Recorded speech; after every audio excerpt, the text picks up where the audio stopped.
I need you to tell Molly what I'm saying, but you have to tell her word for word, all right? Word for word. Yes. He wants me to tell you what he's saying word for word. Molly, you're in danger. Now you can't just blurt it out like that and quit moving around where you could start to make me dizzy. I just tell her in my own way. Molly, you in danger, girl.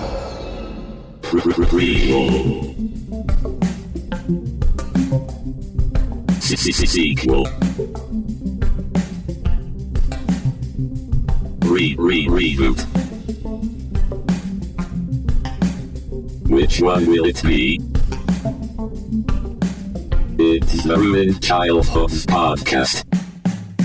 Greetings, Starfighters! Thank you for tuning into Ruined Childhoods.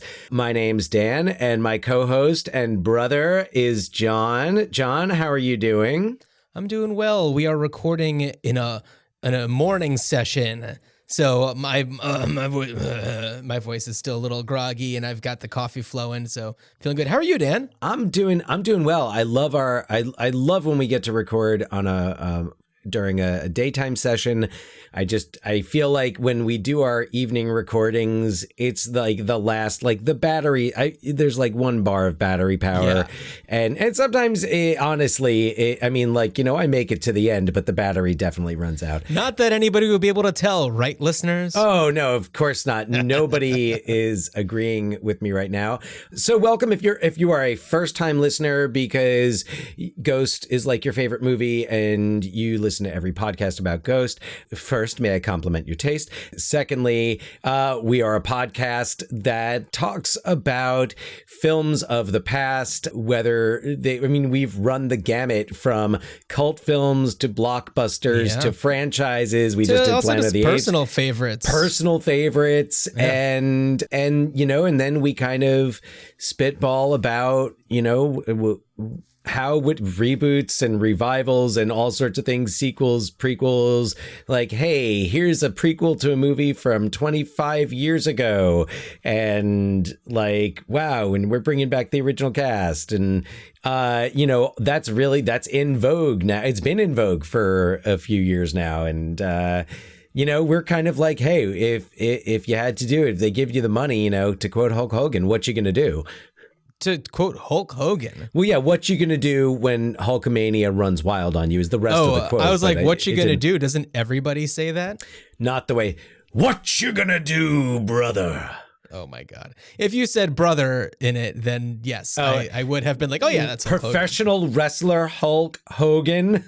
Wow, this is 2 episodes in a row. We're talking about professional wrestling. Can we do it in a third next week? We'll see. Well, and the reference brings us back to, of course, because that is a reference to the Key and Peele sketch about Gremlins 2, a sequel that we've talked about and that is beloved to not just Jon and I, but many people. But yeah, yes. So bringing it back today, we're talking about Ghost, 1990, a summer release. I remember when it came out. Do you remember the release of Ghost being a few years younger than me? I don't remember the release of Ghost, but I remember the hysteria. People were going wild for Ghost. It was like, it seemed to me, and I don't know if it's because at the time I was, 7, and it was just like, oh, if people are talking about it, then that means that it's a huge thing that's going to be talked about for the rest of my life. But in this case, it's true.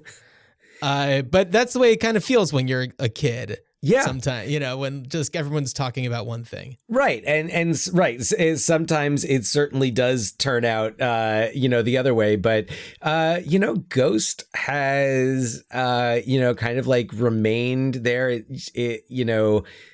It's kind of one of those movies that I think sometimes gets forgotten, but then, Really? Well, I don't know. It's not like when you think about all right, I don't know how many people have discussions about like Academy Award nominees from the year 1990, like other than us, but when you talk about the movies of that year and you talk about like the summer blockbusters of that year, I feel like come down to, RoboCop 2, as we talked about, Die Hard 2, There were some others that year. I remember that summer being a little like Dick Tracy. Oh, that was that summer, right? That was that summer. We did that one. That was that summer. And it's kind Total of like Recall. Total Recall. Uh-huh. Yeah. Also referenced on our RoboCop episode. Yeah.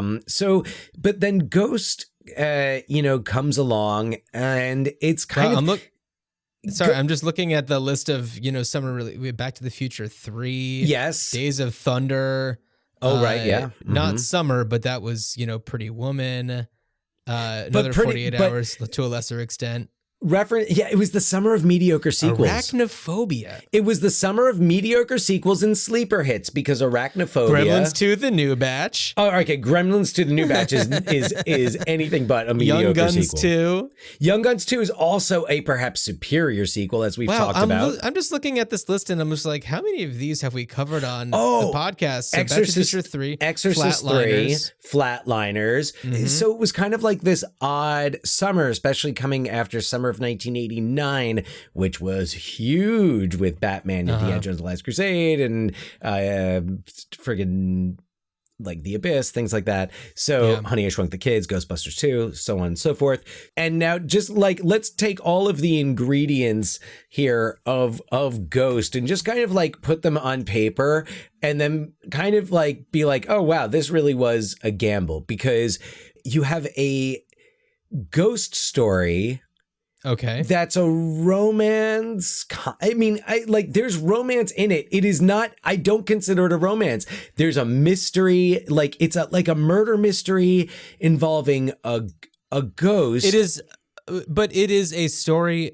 Okay. I'm going to stop you there because it is a story about, it might not be a romance story in the sense of like the idea behind it is a romantic connection, but it is a love story in the sense that there is a decision made, and we'll do a whole synopsis, but there's a decision made by Patrick Swayze's character to stay in the human Earth realm because of his partner. Yeah. Okay. What I'm doing here is just kind of like listing the ingredients here. So because yes, they're like. Well, I sorry to also interject again, but you also have to keep in mind that this is coming shortly after Beetlejuice, which is another story that's told from the ghost's perspectives.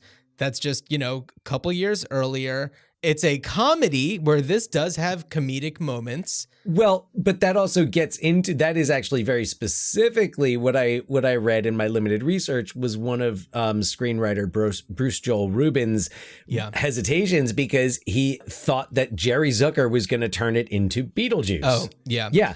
And because Jerry Zucker, up until this point, was famous for and had really only done, The Naked Gun, Airplane, Kentucky Fried Movie, Top Secret. I mean, I think that I think was his filmography at that point, because this is also coming a year before Naked Gun 2.5, which we'll get to. Ruthless People. Oh, right. Yes. I forgot Ruthless People. Yeah. Oh, how could I forget Ruthless People? So you've got Jerry Zucker, who is known for these, absurd over the top comedies, Ruthless People being like the most subtle of them. Yeah, absolutely. And that one was, Danny DeVito, Bette Midler. Right. Yeah, it was mid 80s. And then you've got the screenwriter who really hadn't, I think, had like a feature film made yet. And like who's starring in it? You've got Patrick Swayze, who I think his last film before this was Roadhouse. Mm-hmm. Demi Moore, who was kind of like transitioning from that like brat packy. Well, I remember again reading that like they liked her for the role because of the movie The Seventh Sign, which I've never seen, but actually reading this about it made me interested because I really liked Demi Moore in this film, and I really like the choices that she made in this film. And some of them were the short hair. They didn't know she was going to have short hair until she showed up to film. But it works. Like a sculptor, makes sense, would have short hair, and it totally works for the character. And then Whoopi Goldberg actually was cast because Patrick Swayze wouldn't Yeah. do it if she wasn't cast. And I'm right. bravo, thank you. I will pour many out for you, Patrick. So anyway, on paper, this movie is kind of like, I don't know what we do. Like Patrick Swayze's got the credibility in terms of the romantic lead from Dirty Dancing. Yeah. I'll tell you some things that I learned. I watched it with the commentary with Jerry Zucker and Bruce Joel Rubin. Brilliant. And what I found out, and I'm not saying it like I made this great discovery, but what they were saying was that, according to Bruce Joel Rubin, this script was floating around at Paramount, and I mean, he sold it to Paramount, and it was kind of like it didn't really have a home. When you say floating around, is the pun intended? When I say floating like around, a ghost floating around? Ghost. I was like, what are you talking about? Okay, so it was going around, and everybody who read it was like, this is the best script.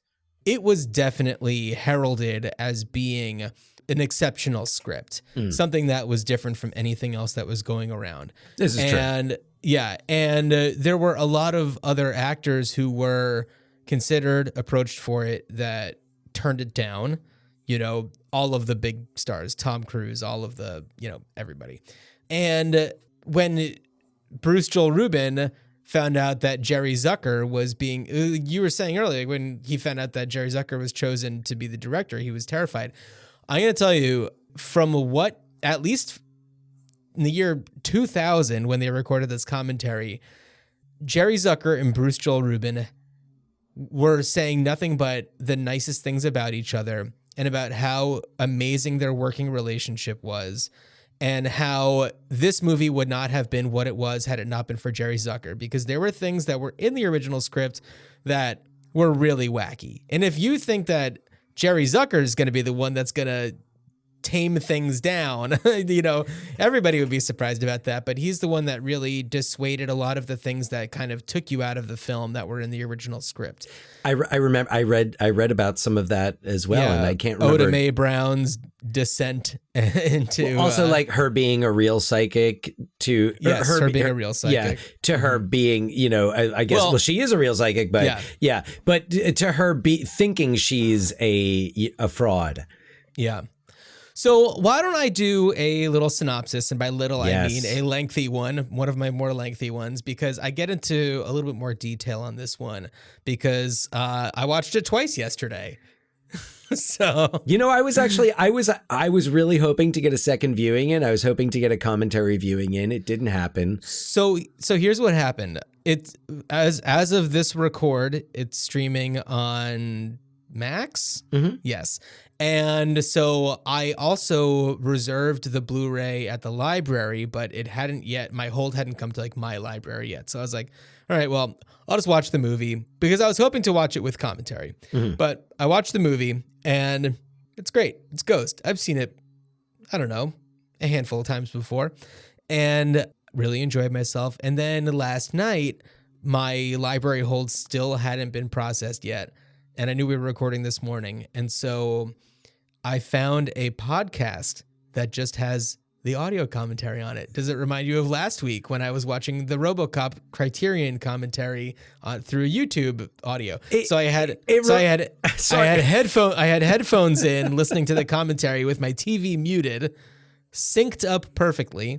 Sorry, what were you going to say? No, I was thinking, I actually thought about it briefly before. I was like, I wonder if I can just I can't sit down and watch it, but I'm like, is there somewhere where I could just listen to the commentary?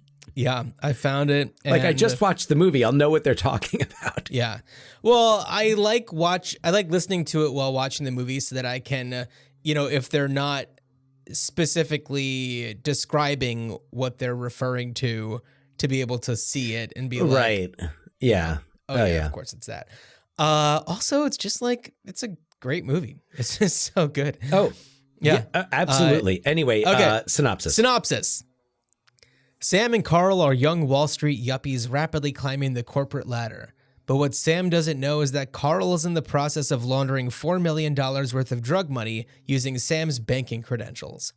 In an effort to steal Sam's little passcode book, a staged robbery by a local no-goodnik turns into murder, and Sam is shot dead during a night out with his live-in girlfriend, Molly. Molly is a sculptor and ceramicist, and her life is turned upside down by Sam's seemingly random murder. All of this is witnessed by Sam, who is now a ghost. After discovering his murderer breaking into their downtown loft, Sam follows him back to Brooklyn, where he uncovers funny business between his murderer, who he discovers is named Willie, and Carl. When Sam sees a storefront psychic, he takes his chances and attempts to use her to speak to the living. After an entire lifetime pretending she has the abilities to connect with the spirit realm, this is Oda Mae's first time connecting with an actual ghost. Sam convinces Oda Mae to call Molly to warn her of the dangers coming her way.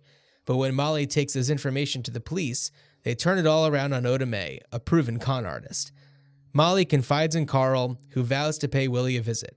Sam follows Carl to Willie's apartment, only to discover that Carl hired Willie to carry out these crimes that got him killed and are putting Molly in even more danger.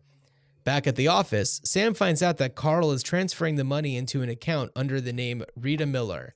Knowing that she's the only person who can hear him, Sam convinces Oda Mae to go to the bank and withdraw the funds as Rita Miller so that Carl's plan gets ruined.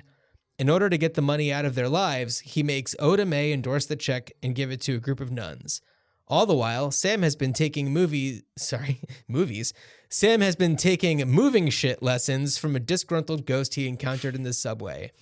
After discovering that the funds are all gone, Carl loses his mind, which makes Sam the happiest he's been since before his death. Sam also takes this opportunity to use his new moving shit skills in order to taunt Carl. Back at Molly's place, she gets a visit from a frazzled Carl who gets the shit beaten out of him by Sam. But first, Molly tells him that Oda Mae is actually a woman named Rita Miller, which she discovered after a chance near encounter at the bank. Not able to see him, Carl knows that he's being haunted by Sam's ghost. Thinking quick, he threatens to kill Molly if he doesn't get the money later that night. After Carl rushes out, Sam rushes to Oda Mae's to warn her that she's now in danger. Spoiler alert section. So skip ahead if you don't want to hear how it ends. This has been out for a long time, but anyway. Sam taunts Willie to the point that he runs away in fear, getting hit by a car and quickly killed. Sam and Oda Mae rush back to Molly's place, and Sam is able to prove that he's really there by moving a lucky penny up a door.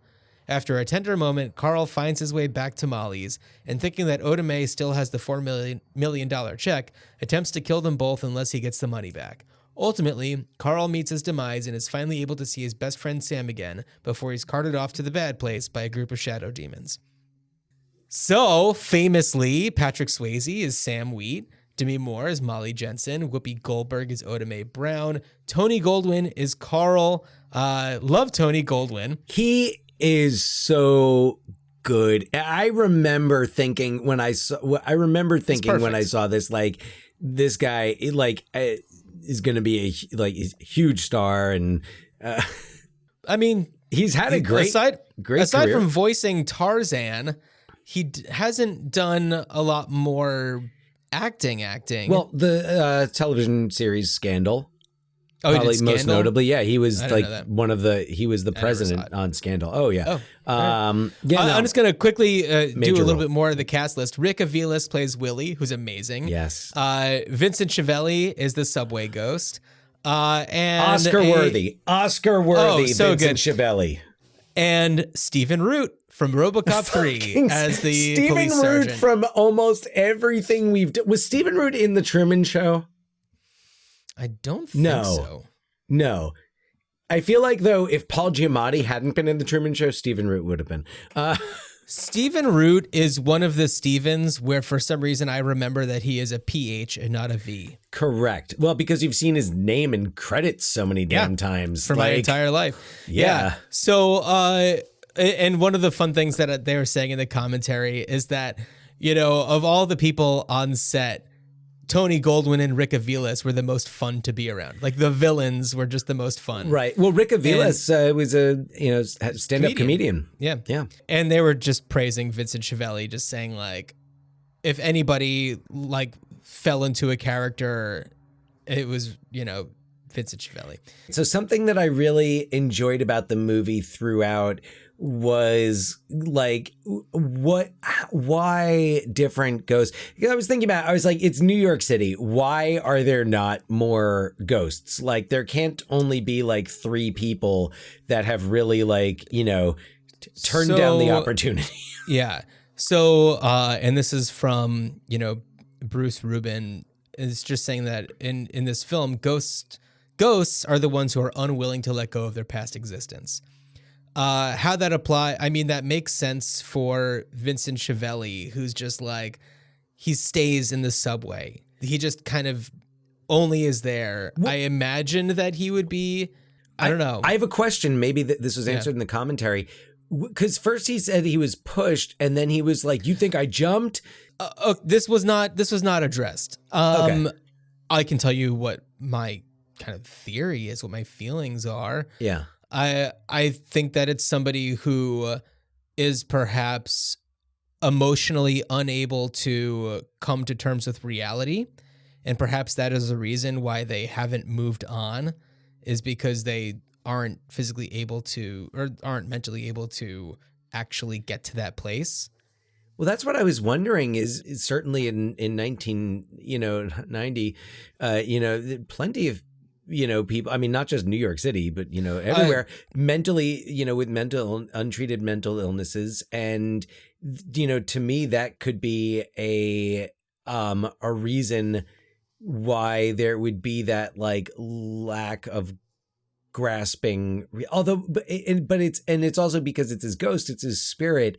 I feel like there's those moments where like he connects, where he's really where he's comfortable doing things, like when he's mentoring Patrick Swayze. So I like it when Patrick Swayze first like makes contact with like a can, and he's just like, "Hey, you're getting it, kid." Like, it's really, he actually looks like happy. So something that coming back to like what I thought. So I thought it was really interesting how, and I haven't seen the movie in several years, but I don't think I ever picked up on the nuances between the ghosts. And there's the older gentleman in the hospital who I mean, that one, it's obvious because he's waiting for his wife.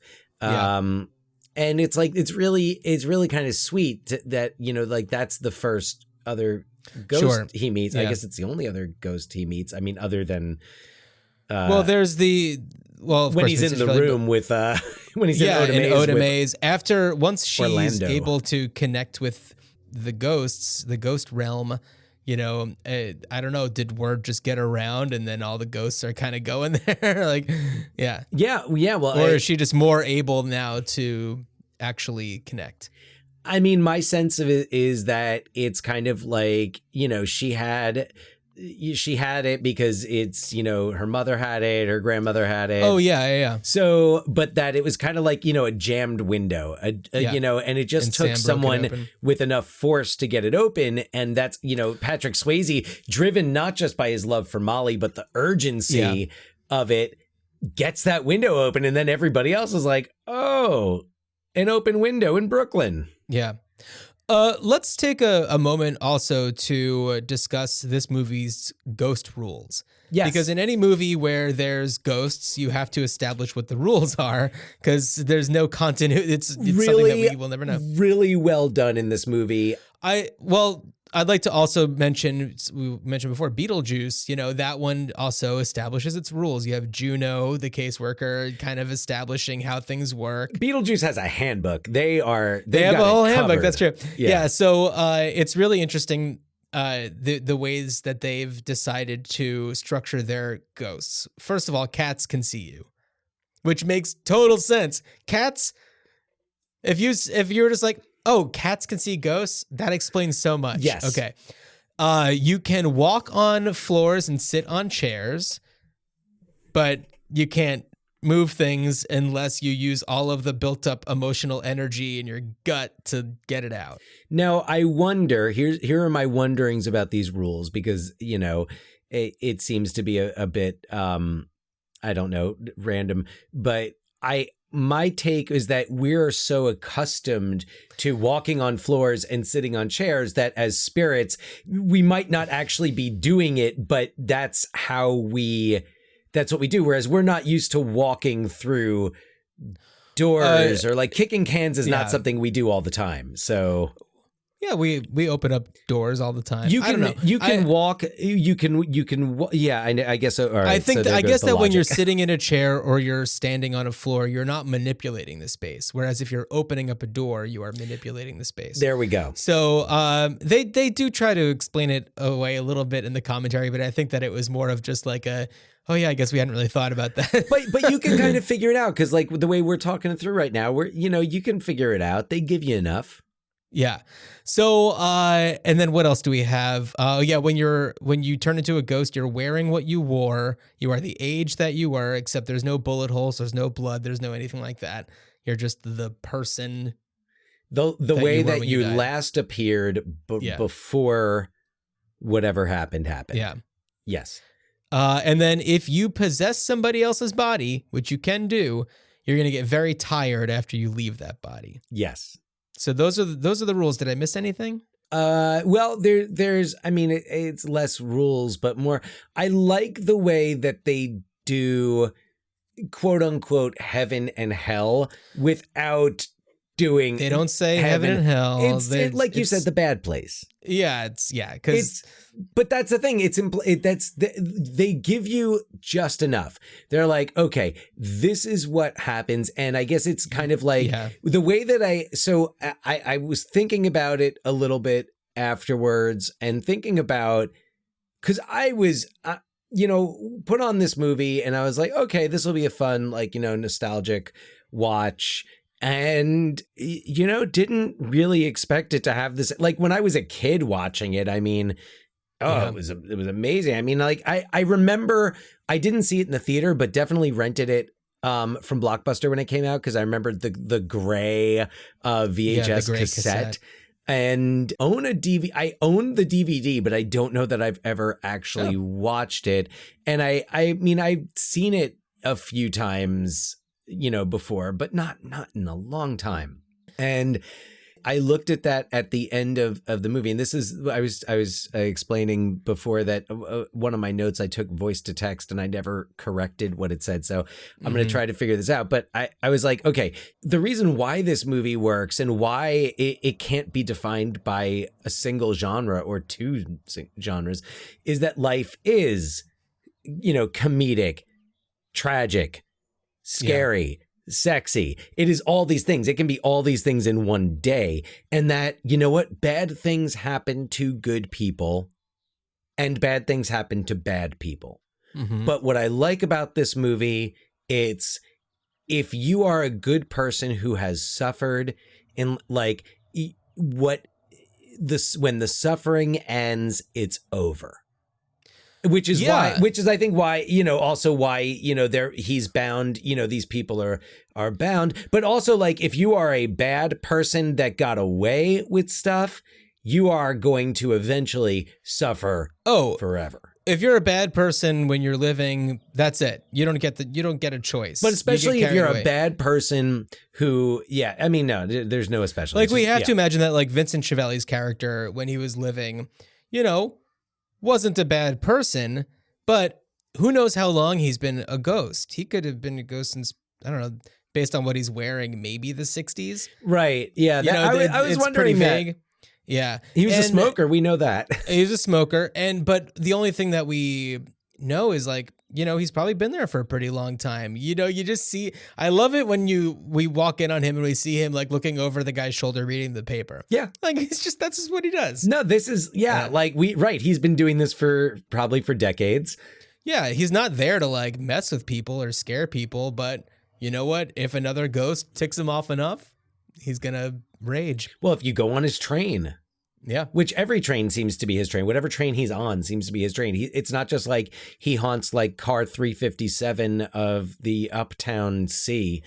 Yeah. But yeah, so the rules of ghosts in this world really, really nicely established.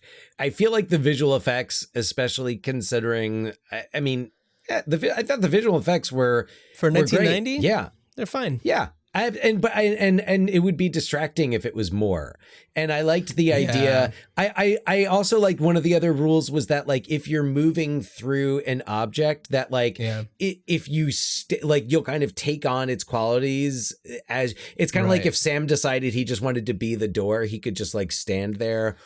Perhaps. It kind of bleeds into your aura, whatever it is you are. Which I heard Jerry Zucker came up with that idea and that he explained it by dipping a napkin into a cup of coffee. Did they talk about that on the he didn't give that example, but I read that on like IMDb or something. But I thought that was it's really smart, and it's good to just establish that as a rule because it's a good visual cue for the audience as well. It also shows why it's not just like easy for him to pass through and why it's like a challenge. I also, John, I love the reality that they establish.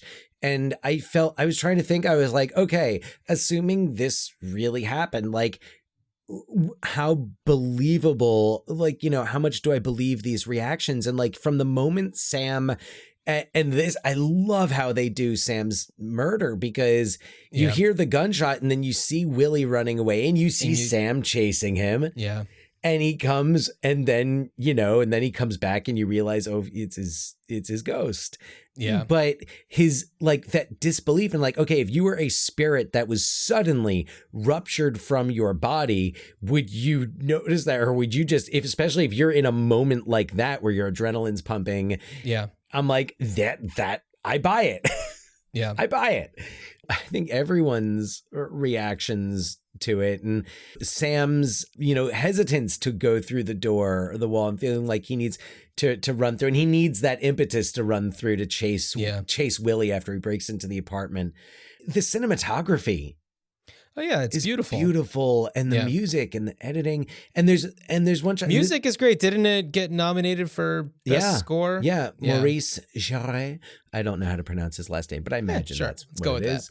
And I also I had read that Demi Moore, like one of my favorite shots is, you know, that shot where she's sitting up on at the top of the steps. Yeah. And she's just like drained. It's after she finds out that Oda is a fraud. That actually reminded me a lot of Glenn Close in Fatal Attraction flicking on and off the lights. Yes, it definitely had that. There were definitely, Paramount Pictures. Maurice Jarre might have done the music for Fatal Attraction as well. I forget. I think it's just sitting by yourself in weird lighting. And I always thought that it was, and here's that penny. And I always thought that it was, I thought it was such a great choice to have her just kind of just like roll that jar down the steps. Like, I don't give a shit anymore. And that was Demi Moore's choice. She was scripted to throw it. Right. No, she was very good. She, you know, one of the greatest on-screen criers out there. Well, that was apparently one of the reasons she was hired was that she's great. She could cry on cue out of either eye. Yeah, she's amazing. Brilliant. Yeah. No, I thought that it was, I mean, clearly the cast is amazing. This is what got Whoopi Goldberg the O of her EGOT. Well, and we got to talk about why is Whoopi so perfect in this? Why does Whoopi deserve that Oscar? She really brought something to it that I can't imagine anybody else. I mean, thinking about who else was considered for the role, like I think Oprah was considered, and it's like Oprah's amazing. Oprah couldn't do that. No. Oh no. And also I love that Oda Mae lives with her two sisters who she also works with, and their dynamic with each other when they're watching like Arsenio and stuff, and oh my god, it's just so fun. I love it. So and the two of them and the part where they sign the check over to the nuns I thought the dynamic, it reminded me of Dolores with the backup singers in the beginning of Sister Act. And then with the nuns, I was like, this is just foreshadowing Sister Act, which doesn't come out for another 2 years. And which also, I think at this point in its development was starring Bette Midler.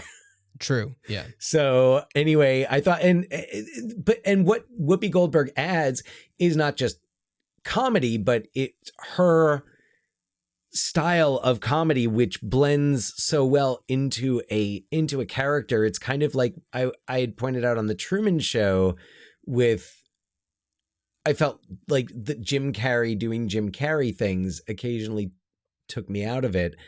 It fits here with this character, and I just in watching it now and hindsight, of course, at the time I was like, oh, she's brilliant and she's hilarious, but I still agree. And other than Lorraine Bracco, I cannot remember who else was up for Best Supporting Actress that year, but didn't stand a chance. Clearly this is an iconic line, but man, it makes me so happy. But when Sam is trying to tell her like, no, okay, now say, Molly, you're in danger, and she's like, won't you just let me say things the way that I want to say things? Molly, you in danger, girl. Yes. iconic that in the scene where Orlando jumps into her body.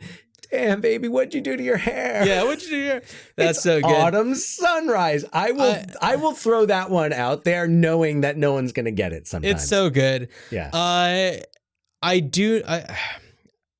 We'll talk about this more later, but I do know that there's Channing Tatum has the rights to do a remake. Oh. Yes. Okay. So, and part of what the idea is to correct a lot of the stereotypes. Yes. That were in the 1990 version. Representation is the one. Representation. I mean, the magical Negro. Yeah. And can you get a better example of a magical Negro than Oda Mae Brown? Bagger Vance. I don't know. Well, no, but like magic, yeah. like no. Seriously, literally, yeah, yeah. That's something where it sets off some alarms. Well, I mean, let's also point. I mean, like the fact that like Willie Lopez. Oh well, yeah. As a street hood. I mean, yeah, no. The representation issues are very much like, okay, it's 1990, but. Yes, one of the reasons why. Well, also, the light versus the dark, the good place versus the bad place. Oh, yes, all of that. So I do think. I mean, is there anything to say before we start talking about remakes? No, well, let's talk about that. So we do have Channing Tatum. This was news as of I think January of this year. Has the rights with Paramount and plans to produce, star in, and remake the film, correcting some of the stereotypes. I can't say I'm too mad at that because I love Channing Tatum.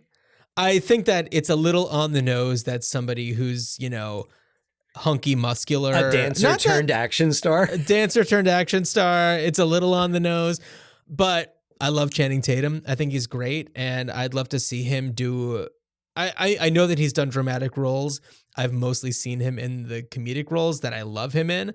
But I think that this one where it could like toe the line a little bit could be really interesting. Well, I mean, it's very much, similar to I guess, Swayze, who hadn't done comedy, I think, at that point, really.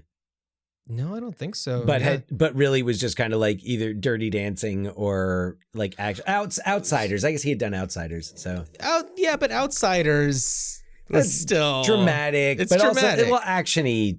Anyway, yeah. So, and should also be mentioned, he was cast because I mean, I don't think that he was anybody's first choice. We talked about this. We started talking about this, but then there was a moment where he was crying on like the Barbara Walters show, and it was just like, oh, this hunky action star can show emotion. Yeah, that's pretty amazing. And so the idea that there's this person who has these dualities can pull off something like this, and obviously he pulls it off so well. I mean, what an iconic. The series of iconic roles, I guess, for Patrick Swayze. Yeah. But well, and I remember reading that his movement, and that he was like, they wanted like a live movement for Sam, and that Patrick Swayze's movement, which I agree, I think it adds a lot to it. His awareness of movement, was great. And that's true. This comes 1 year before Point Break. Yeah. Oh man. So good. Classic. Yeah, and then of course we then see his touches with his feminine edge in Tu Wong Fu some years later. Yeah. Channing Tatum, that is something that perhaps we will be seeing. A lot of times you talk about these remakes that are in the works or in talks, but they fizzle out. So who's to say what's going to happen with this?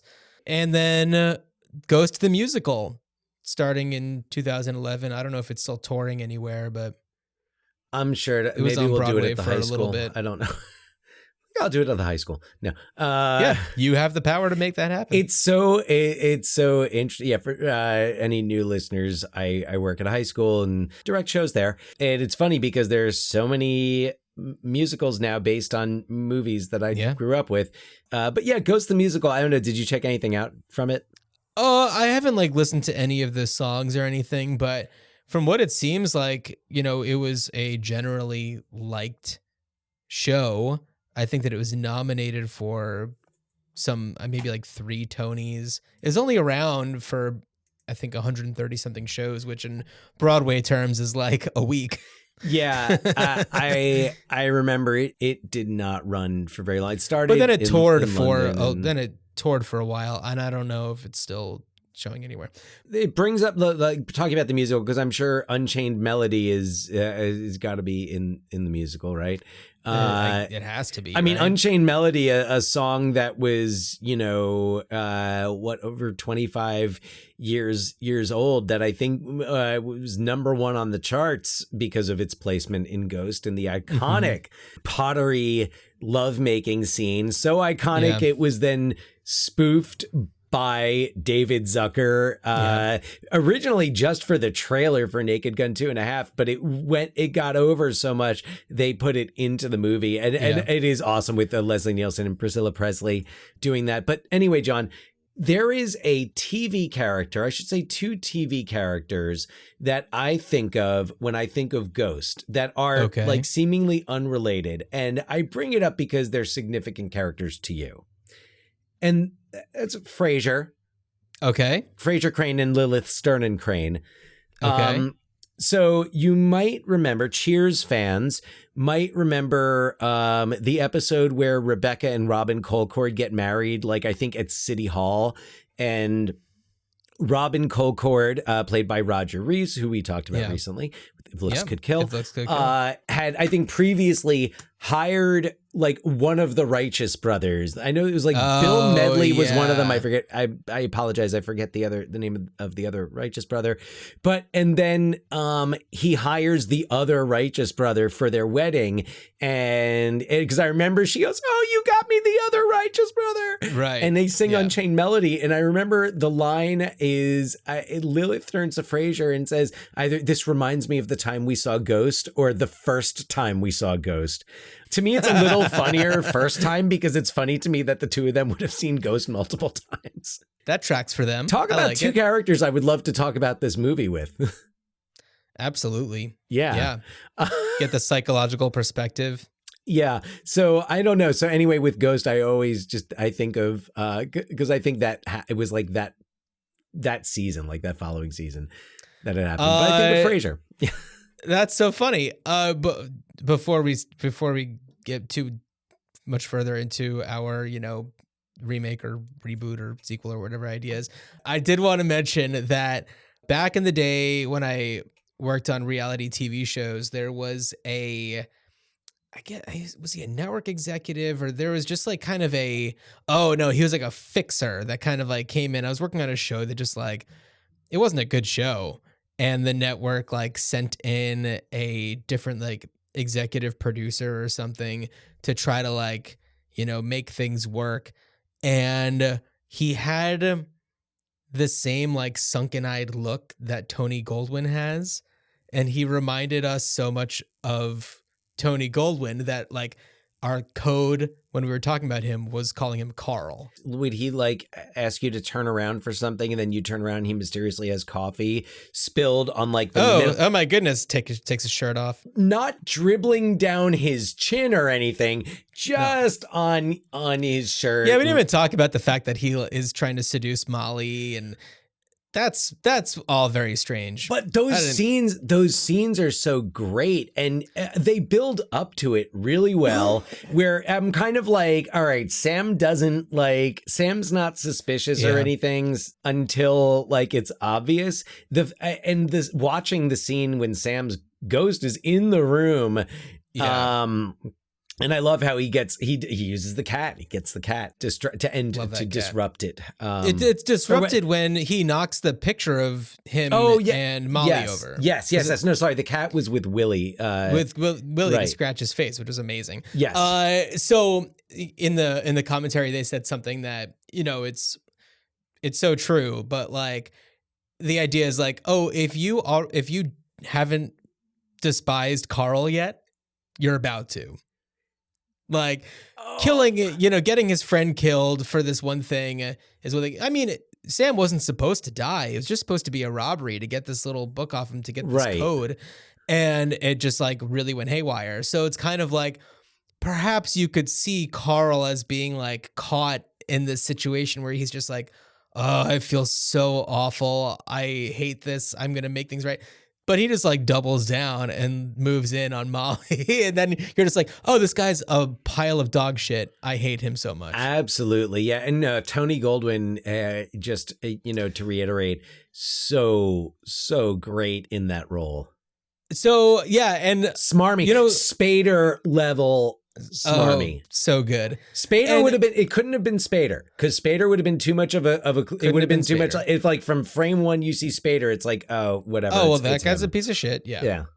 Yeah. And Tony Goldwyn, we didn't even talk about this, but, he is of the Goldwyn family of Metro Goldwyn Mayer. Yeah. Yeah. MGM. Samuel Goldwyn's like grandson. Yeah. But he got involved with this movie because his wife was I think, production designer. And when they were like going through tapes to see actors about this role, she was like, I think that my husband might be good for this. Oh. And then they were just like, who's this guy? Like they didn't know who he was and he wasn't anything at the time. And they saw a tape and they're just like, that's our guy. That's our Carl. And they were so right. He's so good as Carl.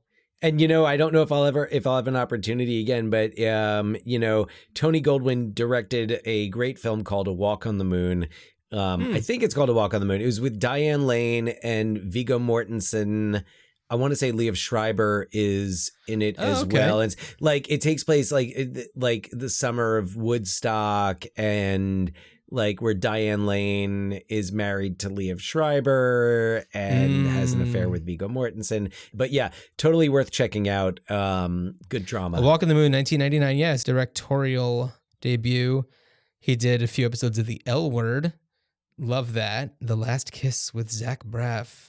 Okay, so he did some episodes of Dexter. He did an episode of Dirty Sexy Money. I wonder if it's an episode that I was an extra on. Remember that show? Yeah. Peter Krause. I enjoyed that show. Donald Sutherland. I liked the first Billy season Baldwin. of that show. Well, there only was one season, I think. Wasn't there a second season, but I feel like it fell off. Anyway. There was a second season. Yeah. I remember liking the first season Dirty of it. Sexy Money. I love Donald Sutherland, though. He's great. I thought the cast of that was a lot of fun. Oh, great cast. Yeah, it's just... Well, and then it was weird because Arrested Development happened a couple of years later, and it was like there were so many similarities. Arrested Development was before Dirty Sexy Money. Oh, you're right. It was. Yeah. It was. Never mind. Arrested Development, I know because I was in college, so it would have been 2003. It was 2004. It was like 03, 04. Yeah, around there. Never mind.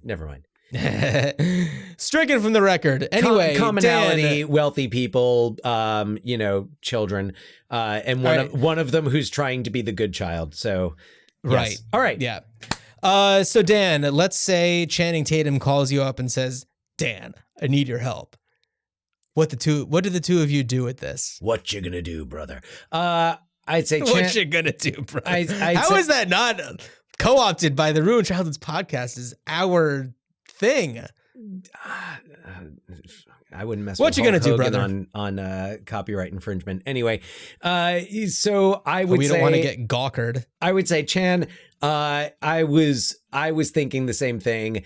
Ghost definitely needs a remake that is much more representative, not necessarily tokenizing, not for like fill in blank of like, group Ghost, I'm not Black Ghost, Asian Ghost, gay Ghost, just real people in these roles. I would cast great actors in these roles. The only actor that came to mind, and I think because I was just trying to think of non-white actors, and the only actor that I wrote down that I was like he would be good in this, in either role, Daniel Kaluuya.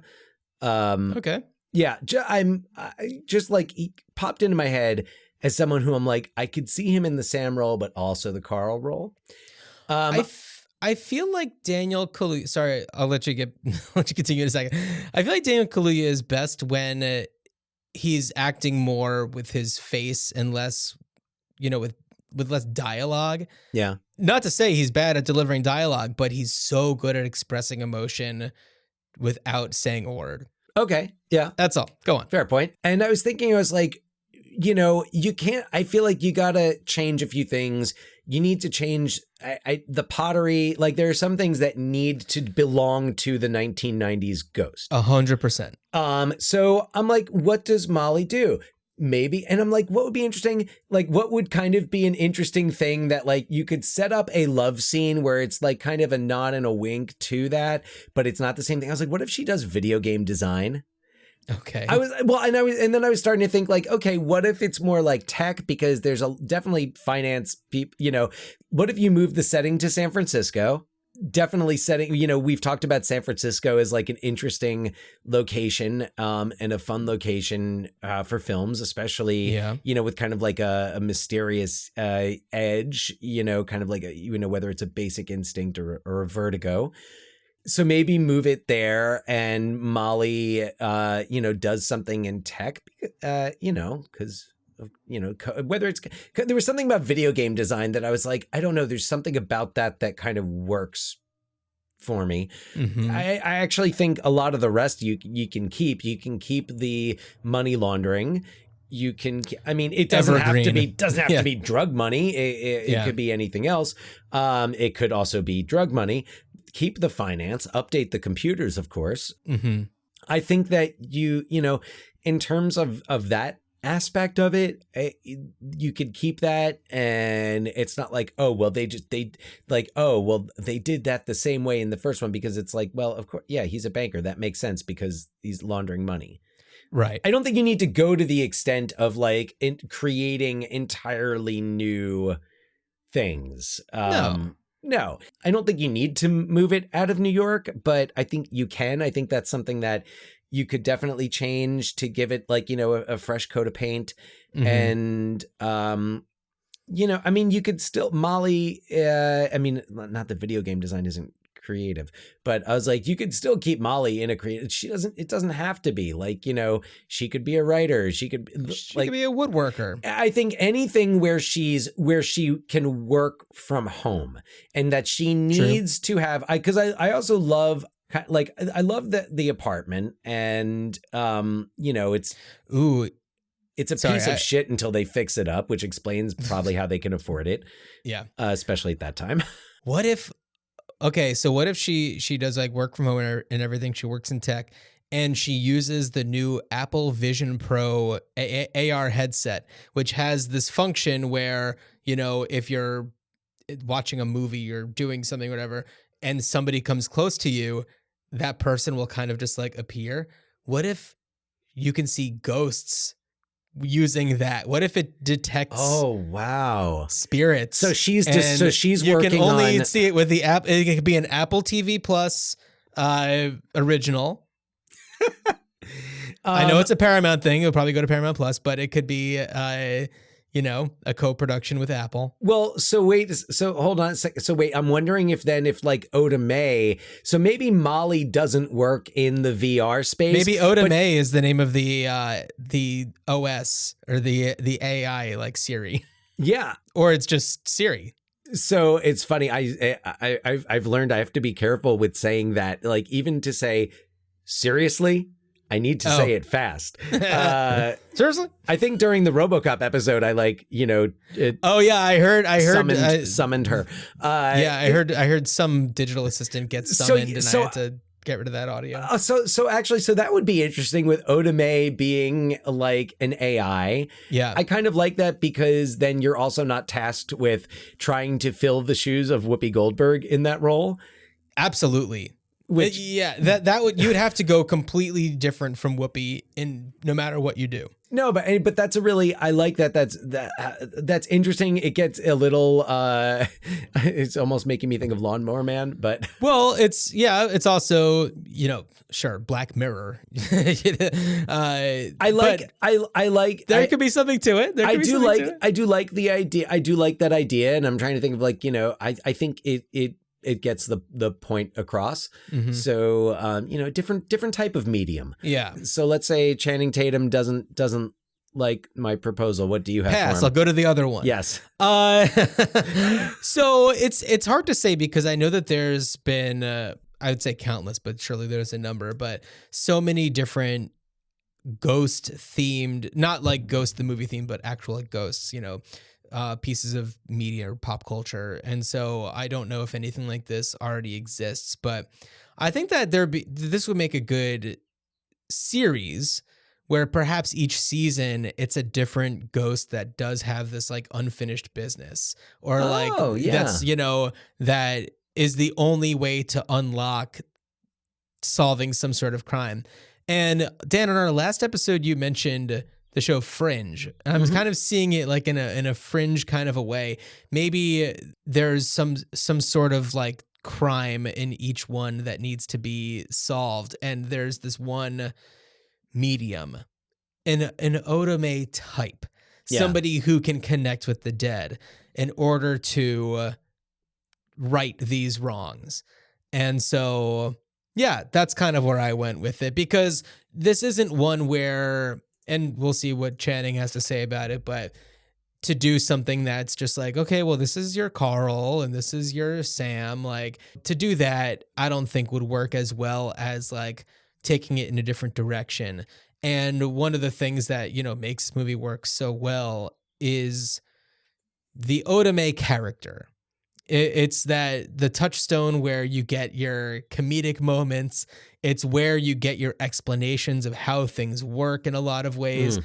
Also, the fact that she's kind of like, she's a con woman for her career, and most of the time until now, which I guess now she can actually do it. But who, and well, so it's interesting because I thought about the series approach, especially because that's so likely to happen, especially with every studio having its own streaming service and just reviving its properties.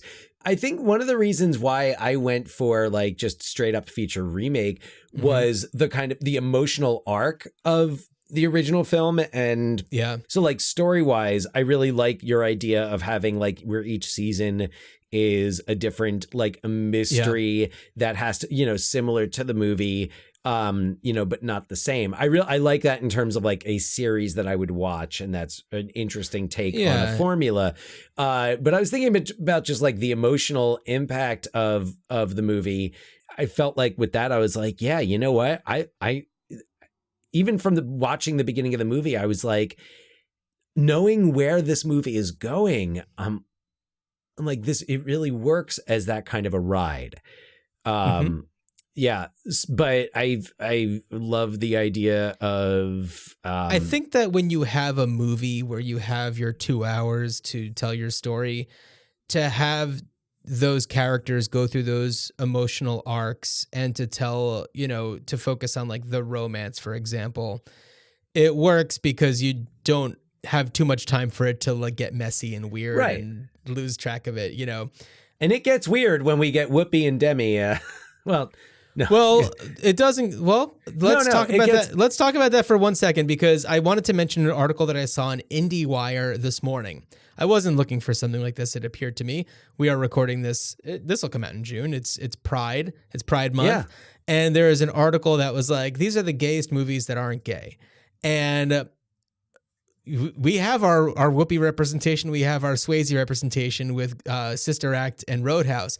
Now, I was surprised that Ghost wasn't on there, especially since you have a man embodying a woman's body to then have, they don't have a romantic encounter. They have an emotional encounter. Yes. And so to me, I felt like, that's a moment that I would think should get it onto some sort of list or give it some sort of recognition or maybe some more analysis about like, well, what does that mean for this movie? What does that mean in this world? That in 1990 you have a very emotionally tender scene that's being acted by a black female actress and a white female actress.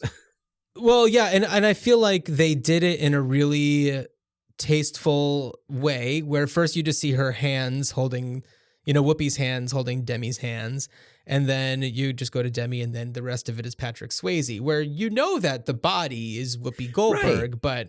But you've also bought into this. They've set up, again, back to the rules. They've set it up so well now that we know, we know what's see happening. Everything. Yeah. So okay. So we see Sam throughout the entire movie. We see his ghost body, with the exception of the times where he's like messing with people or, where, he's typing on the computer or writing boo in the mirror, which I love. Great. I love the way that he does that to Willie, just to like completely mess up. To write boo in a foggy mirror. Brilliant. Love it. And then, the whole methodology between when and when we don't see Sam, it works. Yeah. It works.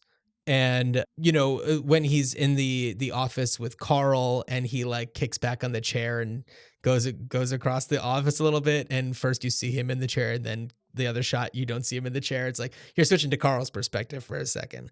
You're switching to Willie's perspective when you see boo written in the mirror. Like, those are so effective. And I really appreciate that. It serves it all up. It serves it all up for you.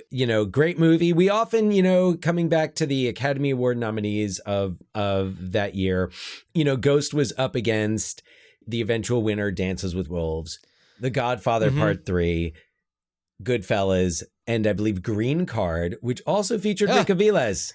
You know what? Have we ever done a Depardieu? I'm just kidding. Do we do a Depardieu? Wow. How does Green Card come up several times on this podcast in the past, like 3 episodes? Well, eventually we'll have to Depardieu it. So we will have to Depardieu but it. Not on our next episode. No, Dan, tell us what we will be doing on our next episode. On our next episode, we will be stock up on your spinach, man. We're going to watch Popeye. We're going back to 1980. Robert Altman directing Robin Williams in the title role. Is this our first Altman? Shelley Duvall. It is our first Altman. And are you an Altman fan? I think that in preparation for this next one, I'm going to watch a lot more Altmans. I don't know if I've seen a lot of Altmans. Okay, all right. I've seen Popeye a lot. I have not seen him. We'll talk more about him on the next episode, but I haven't seen all of his films. Would definitely recommend all of his films. Altman, all of Altman. I would highly recommend The Player, of course. Right. Nashville, MASH. Those are kind of the Altman essentials. I love Gosford Park. We have done an Altman. We did The Long Goodbye. Yes, we did The Long Goodbye, of course, which is kind of an atypical Altman. Right. So, Popeye, it's an Altman. Yes, we'll talk about it next time, but I do believe Popeye has more in common with the typical Altman films. Also, has some very, very interesting behind the scenes. Absolutely. Crazy production there. Absolutely. Featuring the music of Harry Nilsson. Yes. Dan, I'm just going to tell everybody right now, here are the ones that I'm planning to watch in preparation for Popeye, the Altmans. I've seen MASH. I want to watch it again. Brewster McCloud, I've never seen. McCabe and Mrs. Miller, I've never seen. Nashville, I've seen, but it's been a long time. I feel like those are the ones where it's like, well, you got to see those, right? McCabe and Mrs. Miller, it's interesting. I guilty confession. I've tried. I have not. Okay. I just feel like if I had nothing to do and went to a movie theater to go see it, I feel like that's how I need to see McCabe and Mrs. Miller. Other Altman films I can put on. Shortcuts is a great one. Yeah. I mean, I think you're looking mostly at pre-Popeye stuff. Pre-Popeye, but who knows? Maybe I'll throw in a Dr. T in The Women. I don't mind Dr. T and the Woman. I don't mind Cookie's Fortune. Cookie's Fortune is a fun Altman. Prairie Home Companion, his last film. Also a lot of fun, very good. So, but Gosford Park. That's the Gosford Park.